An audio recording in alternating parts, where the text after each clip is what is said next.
Hi everybody, this is Taylor from ATAGO here in Japan. Thank you so much for joining our webinar today. Today we're going to talk about the CooRe, which is a CO2 and Brix monitor. So we'll kind of go over a quick presentation that I've prepared for you. If you have any questions, please feel free to put them in the chat box on the side, and then I'll get to them whenever they come up. I think a lot of you will be watching this later after the webinar due to the time difference, so please feel free to send us an email if you have any questions, and then we will answer them. After the presentation, I'll show a video as well, just of some basic measurement and other functions of the CooRe so you guys can see. One thing I do want to note is we are going to be making a video manual for the CooRe as well. So just another video that's going to go over a lot of the different things in regards to the CooRe, more close-up on how to measure different types of measurement styles, things like that. So please keep your eye out for that in the future. But today we'll just kind of go over the CooRe and what it is, how it compares to some other things in the market, and then the basic measurement function. So let's go ahead and get started here. Okay. So here we are with the CooRe. Okay. What is CooRe? So CooRe is a dissolved carbon dioxide and Brix meter for carbonated beverages. So that could be anything from soda, beer, energy drinks, different types of wine, carbonated water. So those types of beverages are pretty popular nowadays, and I think the consumption is going up even more and more. So the need for the CooRe and just CO2 and Brix meters in general is going up. What kind of things can you measure on the CooRe? Well, if it's a carbonated beverage that is in a plastic bottle or glass bottle or little can, then the CooRe can handle that. For plastic bottles, even the smaller little PET bottles are fine, and then it can go up to 3-liter bottles as well. In terms of cans, it can measure different sizes of cans. In terms of glass bottles, you do have to be a little bit careful with those, especially if you are maybe in the wine industry. Right now, the CooRe cannot measure wine in the traditional wine bottle that has a cork. So just be careful about that. Like if you're doing any sparkling wine that's in a bottle with a cork, it can't pierce the cork, so it has to be canned wine only. Okay, so let's talk a little bit about the measurement range of the CooRe. So I have here just a little screenshot of the measurement display on the CooRe. When you measure on the CooRe, you can see 3 different things going on. First you see the Brix, which is 0 to 20%, and then you see the CO2, which is 0 to 12 for volume concentration, and then we have pressure, 0 to 1000 kPa. There are some different scales available on the CooRe as well. So if you are measuring CO2 and you're not sure about volume, maybe you know it in grams per liter or something like that, you can actually change the scale within the CooRe. Same for pressure. If you are maybe more familiar with PSI instead of kPa, you can change to that scale as well. So listed in the specifications on our website and in the manual, it goes over all of the different scales that you can change within the CooRe. So just for CO2 and Brix in general, so not only Brix percent, but beverage manufacturers have to really strictly control the amount of CO2 or carbonation, gas volume in their products as well. So not just the taste of the beverage is important, but also the mouthfeel, which is kind of what we're feeling when we open up like a can of Coke and we drink it. and we feel that carbonated feeling, that's very important to control as well, because especially as a customer, if you open up a can of Coke and you don't hear the psh, or you drink it and it's very flat and there's no bubbles, then that kind of affects taste in a way. So maintaining quality for beverage manufacturers is definitely very highly related to Brix, but also highly related to CO2 as well. So let's talk a little bit about accuracy. So when you get the CooRe, I just wanted to make it very clear to you that it's a very highly accurate, very nice piece of equipment. So if you're in the beverage industry already, you may be familiar with Brix meters and measuring in Brix and the accuracy for different types of models. So when you have just a little handheld refractometer, you might have a Brix accuracy of 0.2%. But if you're in kind of a more high volume, larger manufacturing facility, you may be familiar with benchtop refractometers. So ATAGO's benchtop refractometer is the RX5000i that I have pictured right there. So it has an accuracy of 0.03% Brix. So if you look at the CooRe, it has 0.05% accuracy for Brix. So they're really, really close. So I wanted to just make it very clear that when you're getting the CooRe, you're also getting a very, very accurate device. Same goes for the pressure when you're measuring as well, also accurate. So when you're getting the CO2 and Brix in one lovely device, you're getting something very accurate. So it's not on the same level as a little handheld instrument. It's more on the higher end level. So what makes the CooRe special?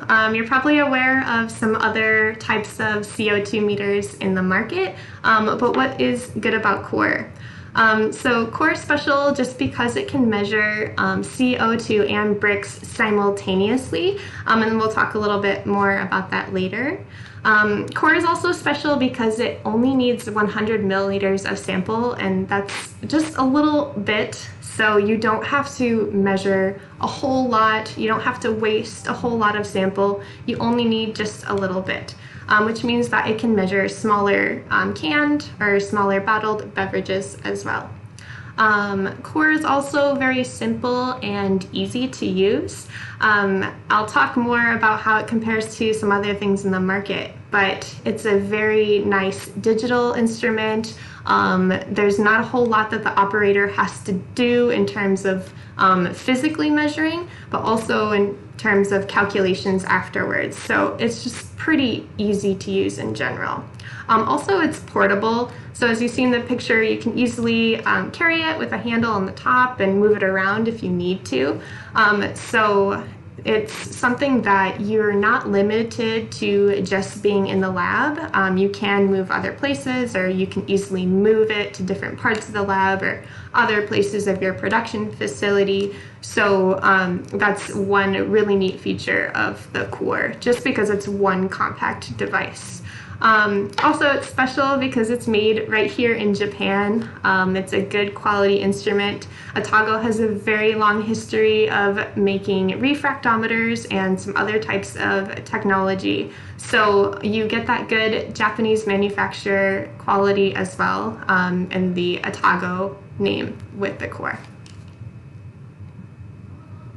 So CooRe versus manual shaking gas volume meters.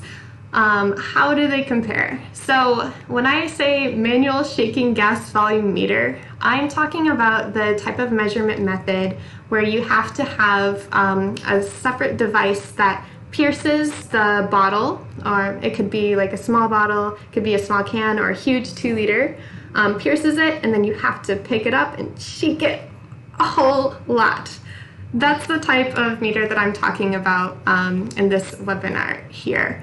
So how the CooRe compares to something like this, you might be familiar with maybe a Nagel or other piercers in the market, but the CooRe kind of frees you from shaking or physical burden. So sometimes if you're measuring a larger beverage, like a 2-liter or 3-liter bottle of soda, and then you have the weight of the instrument as well. If you put those together and you're shaking it, it can be kind of heavy, and it's not really fun to have to measure for that long. You have to measure for a certain period of time too, so you have to shake it for a certain period of time.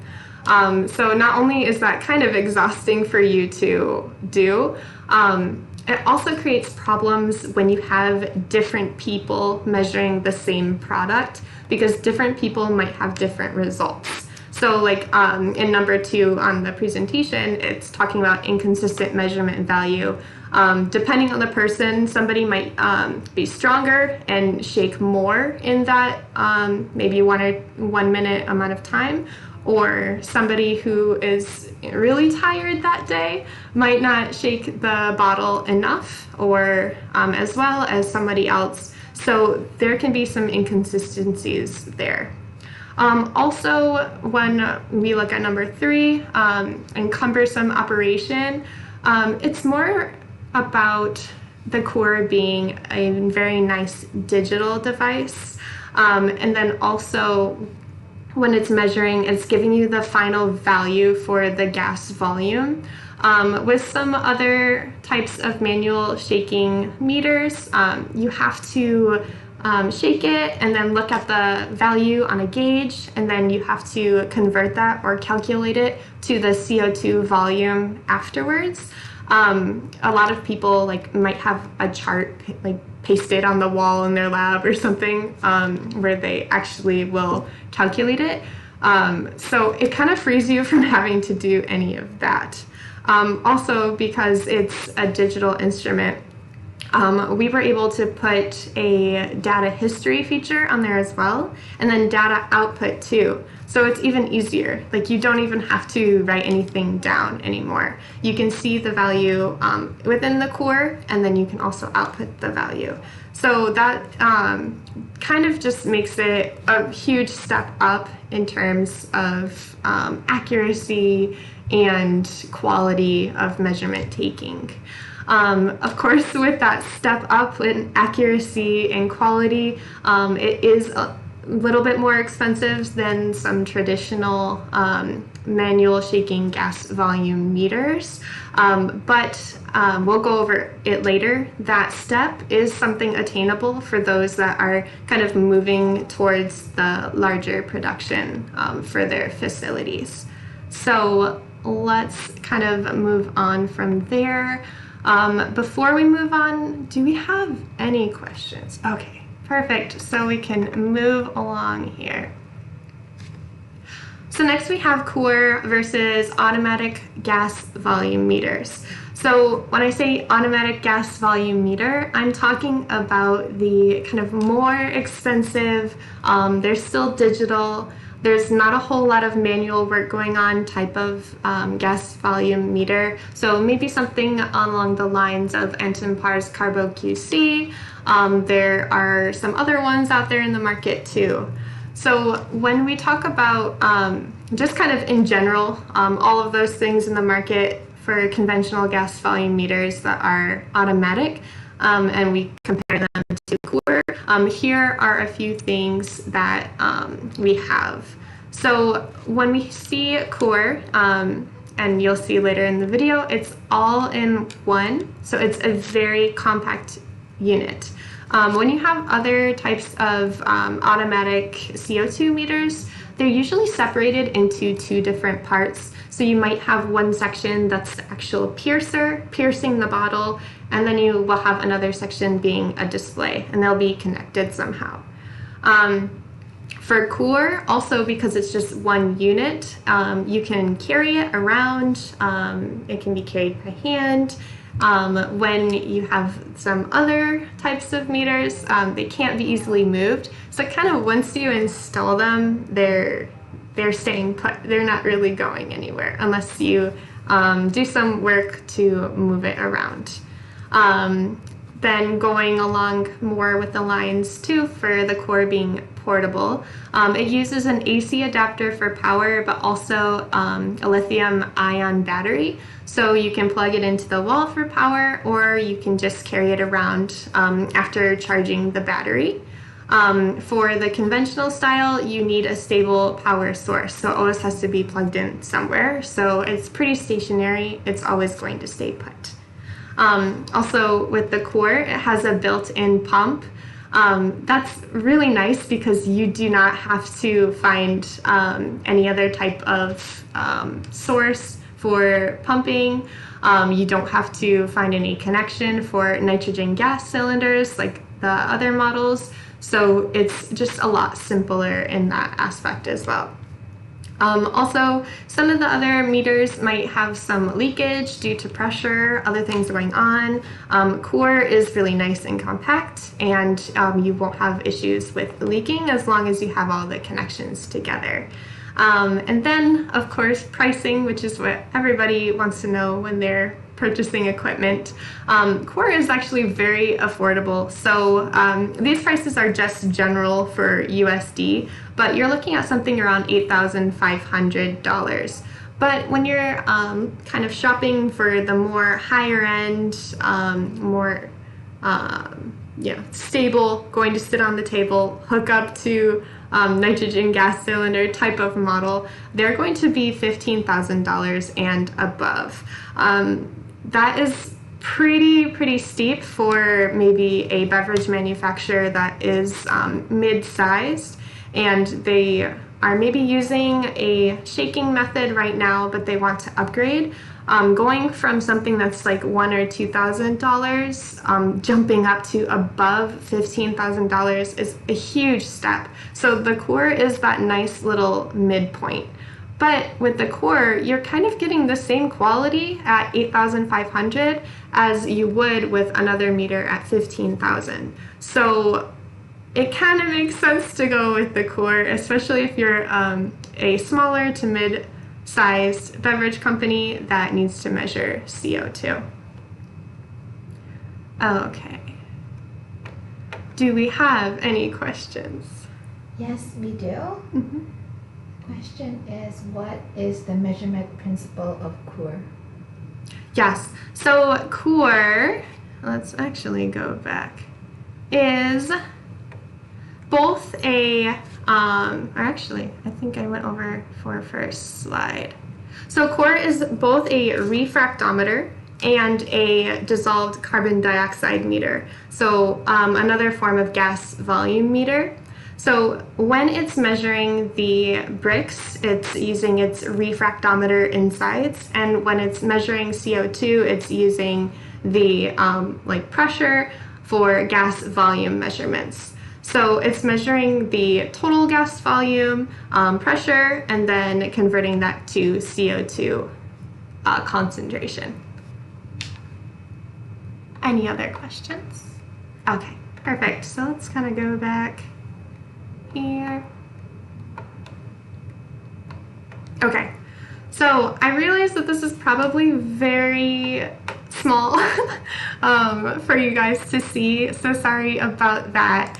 But I wanted to kind of go over the little bits of the CooRe before we start getting into the actual measurement, how to measure, how to zero set, and things like that, just so you can kind of see. For the CooRe, so this is our main unit here. You see the display down here. On the side here is kind of like our sample chamber area where the bottle is going to go. And then this bottom part is the piercing unit. So the unit, or the bottle, will go underneath the piercing unit. Piercing unit will move up. You will pull down the lever to pierce the bottle, and once you press start on the display, then it's going to suck the sample through. It's going to go into the Brix measurement section and CO2 detection sections here. And then once it's done measuring, it's actually going to spit out of a tube on the side. So that's kind of just the general, very quick, easy description for the core. So once you've pierced your bottle, you will actually just press start, and then it's going to do the rest for you. So when you have CooRe, really all you need to do is just be able to place the bottle, pierce the bottle, press start, and then that's it. So when I was saying that it's very simple operation, that's what I was talking about. It's kind of like a 1, 2, 3 type of measurement. So it's very quick, easy, hard to mess up, which is great when you're in a production facility and maybe you have to measure a lot of samples. So let's say you have CooRe in your lab. Your daily flow will kind of look something like this. So when you have the CooRe and you're getting ready to measure for the day, it's good to do an internal rinse with water, and I'll show you how to do that. Then you're going to want to zero set for Brix with water, and I'll show you how to do that as well. And then you'll go through with actually measuring all of your samples.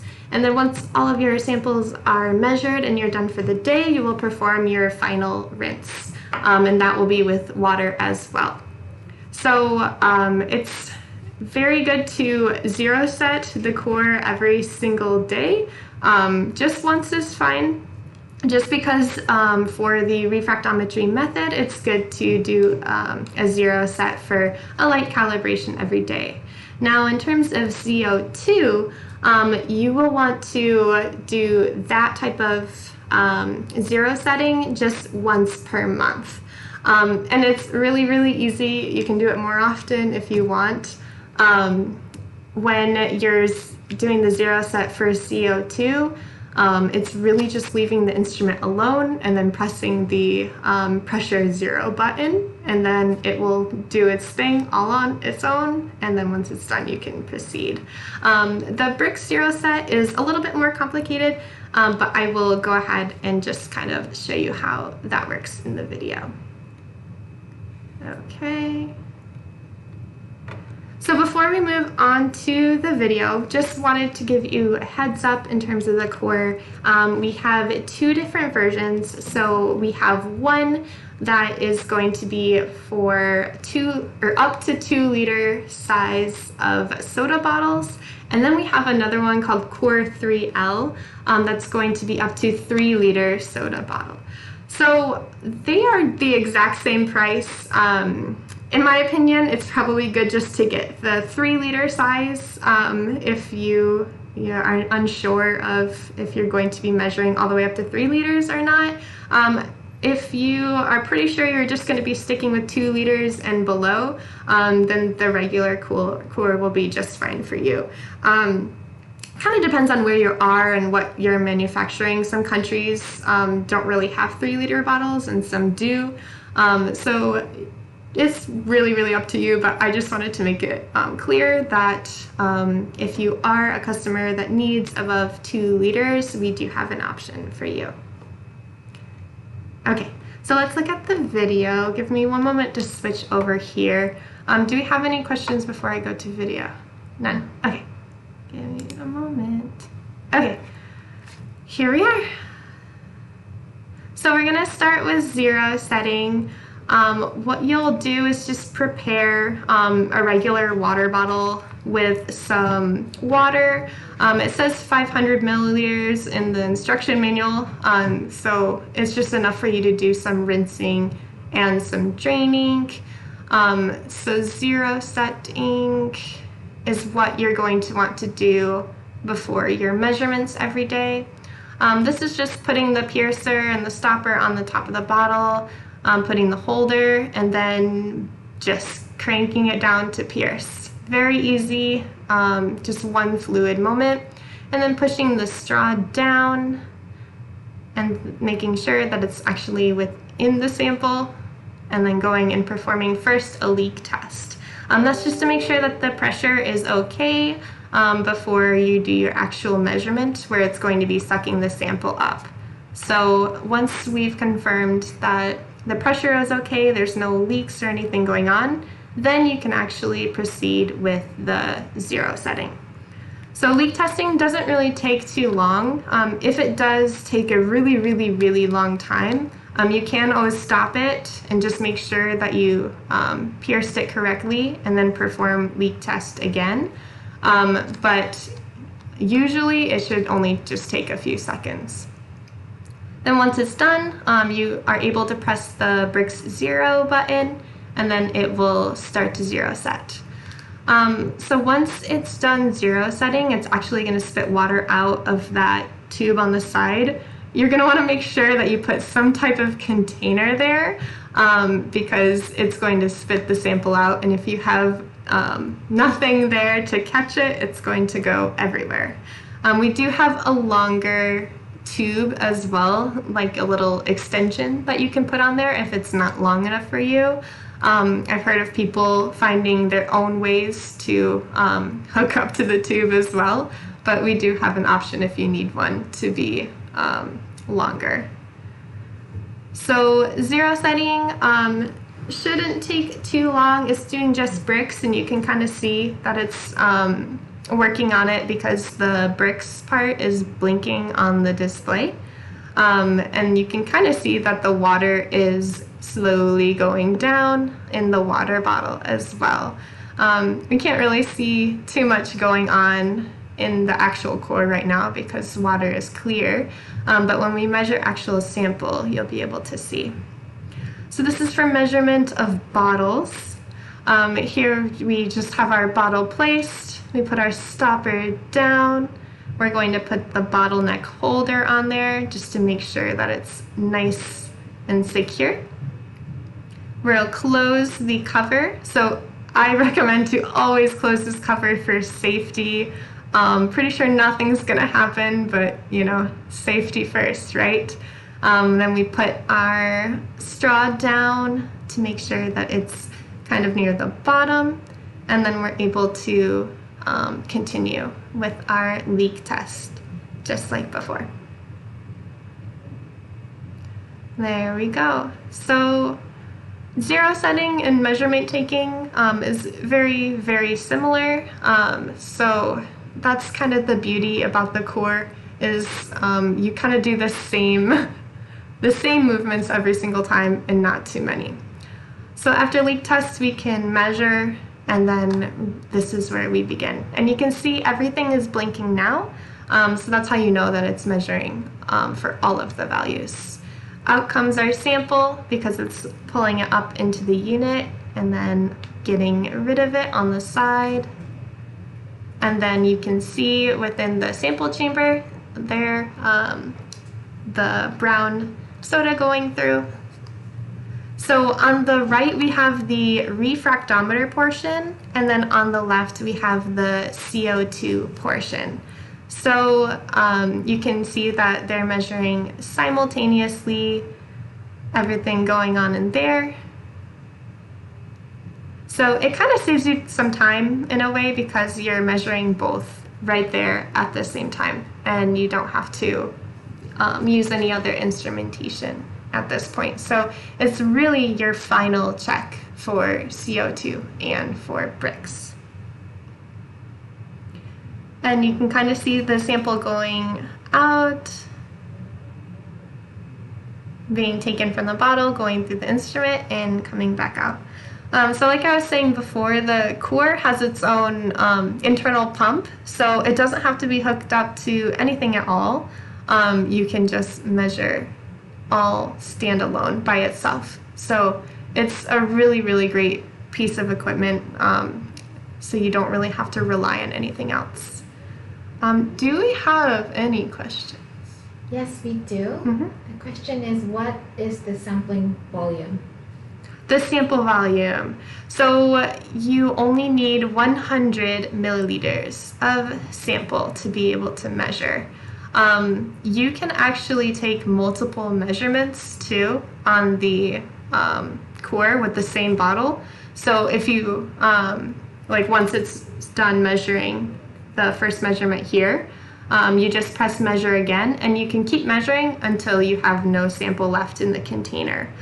Just note that the pressure is going to change a couple times, or with every single time you measure, just because every time you measure, you're kind of letting the pressure out. There's our measurement, by the way, for Brix CO2 and pressure. And then this is just for what you do after measurement.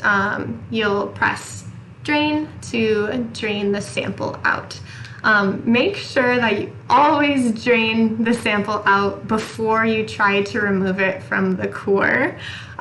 If you try to remove it too early, you may end up with a loud squeaking noise, just because you're releasing the pressure very quickly. So to save your ears, just drain out the sample, and it shouldn't take too long. Then you can remove it from the chamber.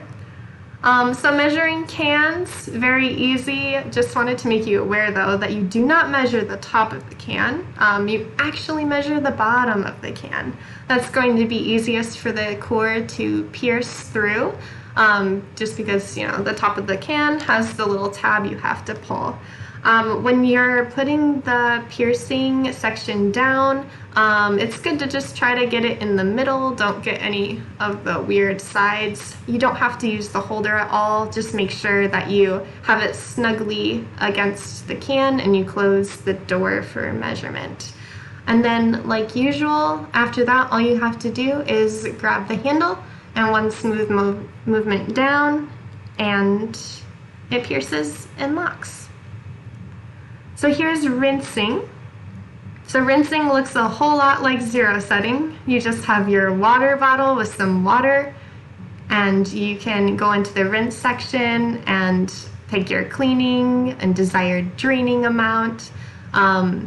You really don't have to do it a whole lot of times. It's just kind of, you know, maybe if you want high power or repeated cleaning going through, then you can change the settings. So I think we have 20 seconds for cleaning on here, and then we'll be draining 2 times.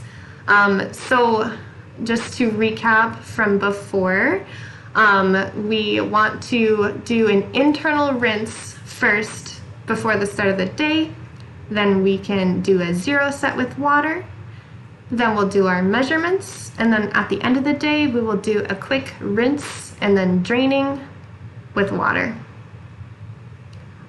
Do we have any questions? Okay, perfect. Alrighty.